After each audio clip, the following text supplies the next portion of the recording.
Imagine being born into slavery. You're not a person, you're property. Someone owns you.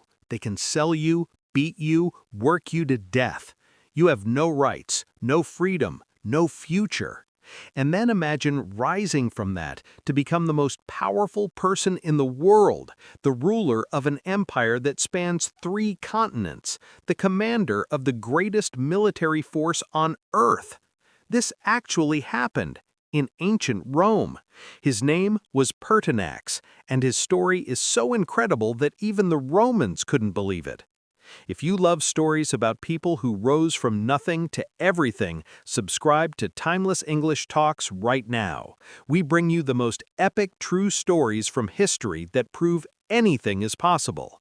Hit that subscribe button because this story will blow your mind. Let's go back to 126 AD, the Roman Empire, the most powerful civilization in the world. Rome controls everything from Britain to Egypt, from Spain to Syria. Millions of people live under Roman rule, and at the bottom of Roman society are the slaves. Millions of them. People captured in wars, born into slavery, sold in markets. They have no rights, no freedom. They exist only to serve their masters. And into this world a boy is born.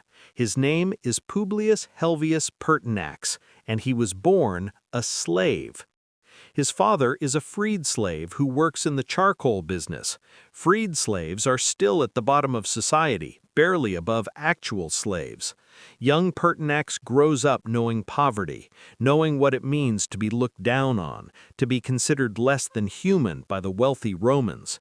But Pertinax is smart, really smart, and his father, despite being poor, somehow manages to get him an education. This is rare. Most children of freed slaves never learn to read, but Pertinax learns. He studies grammar, rhetoric, and mathematics, and he discovers he has a gift for learning. As a young man, Pertinax becomes a teacher. He teaches grammar to wealthy Roman children. It's not a prestigious job. Teachers are looked down on in Rome. They're considered barely better than slaves, but it's honest work, it pays, and Pertinax is good at it. But teaching doesn't pay much. Pertinax struggles financially. He wants more from life. He wants to rise above his station. And in Rome, there's only one way for a poor man to rise: the military. The Roman army doesn't care about your background. If you're strong, brave, and smart, you can rise through the ranks. You can earn wealth, land, citizenship, and respect. So around 160 AD, when Pertinax was in his 30s, he joined the Roman army, and this is where everything changes. Pertinax isn't just a good soldier, he's exceptional. He's intelligent, strategic, disciplined. He understands military tactics, he's brave in battle, and most importantly, he leads by example. His men respect him because he never asks them to do anything he wouldn't do himself. He fights alongside them, bleeds alongside them, and they follow him anywhere. Pertinax rises quickly through the ranks. He becomes a centurion, commanding 80 men. Then he's promoted to lead larger units. He serves in Britain, fighting the tribes in the north. He serves in Germania, defending the frontier. He serves in Syria, maintaining order in the east. And everywhere he goes, he proves himself. He wins battles. He keeps his men alive. He completes every mission. The higher-ups in Rome start to notice this former slave son who's becoming one of their best commanders. But here's where Pertinax's story gets really interesting. In the Roman Empire, military success could lead to political power. Rome is ruled by an emperor, but the empire is vast. Provinces need governors, regions need administrators, and these positions are incredibly powerful and wealthy. Pertinax is appointed governor of several provinces, first Dacia, then Moesia, then Syria. Each position is more prestigious than the last. He's not just a military commander anymore, he's a politician, an administrator, and he's good at this too. Pertinax is fair but firm. He doesn't tolerate corruption. He enforces the law equally for everyone, rich or poor. This makes him popular with common people, but unpopular with wealthy elites who are used to bribing officials. But Pertinax doesn't care. He remembers what it was like to be poor, to be powerless, and he refuses to abuse his power the way others do. This reputation for fairness and honesty spreads. In Rome, everyone knows about Pertinax, the slave's son who became a governor, the man who can't be bribed or corrupted. By the 180s AD, Pertinax was one of the most respected men in the Roman Empire. He's wealthy now, he's married into a good family, he owns property, he's a senator, he's friends with emperors. Everything he's achieved, he's earned. Nobody gave him anything.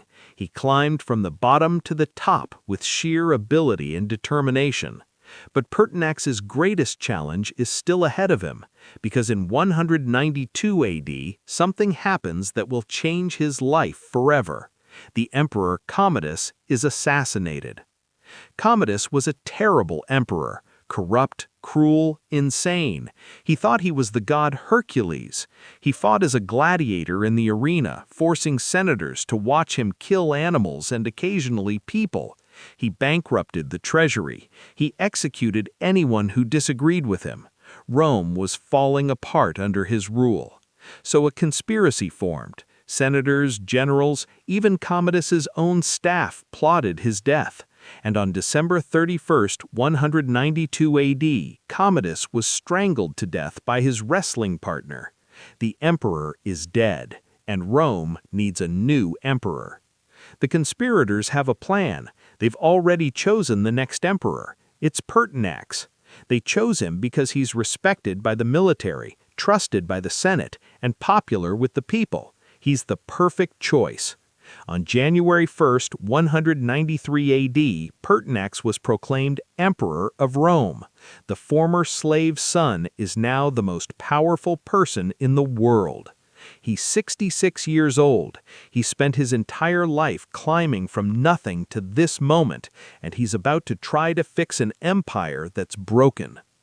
Pertinax immediately starts reforms. The treasury is empty because Commodus spent everything. Pertinax cuts government spending. He sells off Commodus's ridiculous collection of gladiator equipment and exotic animals.